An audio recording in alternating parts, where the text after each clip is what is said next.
ನಮಸ್ಕಾರ ವೀಕ್ಷಕರೇ, Chelur LV cake of the day ಬೇಕರಿಯಲ್ಲಿ ಹೊಸ ವರ್ಷಕ್ಕೆ ಬಗೆ ಬಗೆಯ ಕೇಕ್ಗಳು ಮಾರಾಟ. ಹೊಸ ವರ್ಷದ 2026ರ ಸಂಭ್ರಮ ಇನ್ನು ಕೆಲವು ಗಂಟೆಗಳು ಬಾಕಿ ಉಳಿದಿದ್ದು, Chelur LV cake of the day ಬೇಕರಿಯಲ್ಲಿ ವೈವಿಧ್ಯಮಯ ಕೇಕ್ಗಳು ತಯಾರಿಸಿ ಗ್ರಾಹಕರನ್ನು ಸೆಳೆಯುತ್ತಿದ್ದಾರೆ. ಬಾಯಲ್ಲಿ ನೀರೂರಿಸುವ ವೈವಿಧ್ಯಮಯ ಕೇಕ್ಗಳ ಜೊತೆಗೆ ಕೂಲ್ ಡ್ರಿಂಕ್ಸ್ ಉಚಿತವಾಗಿ ನೀಡುತ್ತಿದ್ದಾರೆ. ಎಲ್ಲ ರೀತಿಯ ಕೇಕ್ಗಳಿಗೂ ಆಫರ್ ಕೊಡುತ್ತಿದ್ದಾರೆ. ಈ ಆಫರ್ ಕೇವಲ 2 ದಿನ ಮಾತ್ರ. ಯಾವ ತೂಕದ ಕೇಕಿಗೆ ಏನೇನು ಆಫರ್ ಬೇಕರಿಯಲ್ಲಿ ಸಿಗುತ್ತದೆ ಎಂದು ಮಾಲೀಕರಾದ ವೆಂಕಟರೆಡ್ಡಿರವರ ಮಾತಿನಲ್ಲೇ ಕೇಳೋಣ.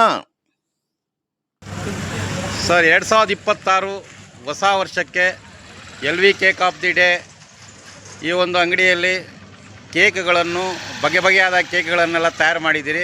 ಯಾವ ಕೇಕ್ಗಳು ಯಾವ ರೇಟಲ್ಲಿ ಗ್ರಾಹಕರಿಗೆ ಸಿಗುತ್ತೆ? ನಾರ್ಮಲ್ 1 kg ಕೇಕ್ 300 ರೂಪಾಯಿ ಸಿಗುತ್ತೆ. 2 kg ಕೇಕ್ 600 ರೂಪಾಯಿ ಸಿಗುತ್ತೆ. 5 kg ಕೇಕು 1250 ರೂಪಾಯಿ ಸಿಗುತ್ತೆ. ಐಸ್ ಕೇಕ್ 1 kg 500 ರೂಪಾಯಿ, ಅರ್ಧ kg ಬಂದು 300 ರೂಪಾಯಿ. ಎಲ್ಲ ಕೇಕಿಗೂ ನಾವು ಆಫರ್ ಕೊಟ್ಟಿದ್ದೇವೆ. ಒಂದು ಬಾಟ್ಲು 1 kgಗೆ ಥರ ಕೂಲ್ ಡ್ರಿಂಕ್ ಕೊಟ್ಟಿದ್ದೇವೆ. ಹೊಸ ವರ್ಷ ಜನಗಳಿಗೆ, ನಮ್ಮ ಚೇಳೂರು ಜನಗಳಿಗೆ ಹೊಸದ ಬಗೆಯ ರುಚಿಕರವಾದಂಥ ಕೇಕನ್ನು ಕೊಟ್ಟಿದ್ದೇವೆ. ಒಳ್ಳೆ ಆಫರ್ ಕೊಟ್ಟಿದ್ದೇವೆ. ಒಳ್ಳೆ ಸೇಲ್ ಆಗಿದೆ. ಎಷ್ಟು ದಿನಗಳವರೆಗಿದೆ ಈ ಆಫರು? ಸುಮಾರು ಇನ್ನೂ 2 ದಿನ ಇದೆ. 2ನೇ ತಾರೀಕು 2ನೇ ತಾರೀಕುವರೆಗೂ ಈ ಆಫರನ್ನು ಕೊಟ್ಟಿದ್ದೀರಾ. ಒಟ್ಟಾರೆಯಾಗಿ ಹೊಸ ವರ್ಷದ ಚೆನ್ನಾಗಿ ಆಚರಿಸಲಿ ಅಂತಂದ್ಬಿಟ್ಟು ನಿಮ್ಮ ಅಂಗಡಿಯಲ್ಲಿ ಒಂದು ಬಂಪರ್ ಆಫರ್ ಆಗಿ ಕೊಟ್ಟಿದ್ದೀರಾ ಅಂತ ಹೇಳ್ತೀರಾ? ಕೊಟ್ಟಿದ್ದೀವಿ. ಹಾಂ.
you